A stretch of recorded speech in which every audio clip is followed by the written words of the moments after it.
TRF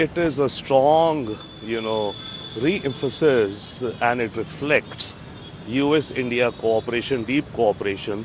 It is also the result of the sustained efforts made by our Prime Minister and our Ministry of External Affairs when they sent out parliamentary delegations across over 30 countries to make nations aware and to sensitize them to India's pain. This is very much a positive development. It is very strong on two fronts. One, operationally. Okay, now it means that the TRF is identified and the terrorists associated with it are marked out. So that's on the operation front. It is also very strong symbolically because it sends a signal to any other intending groups that in future also now any violent terrorist activities would be mapped out and they will be brought to justice.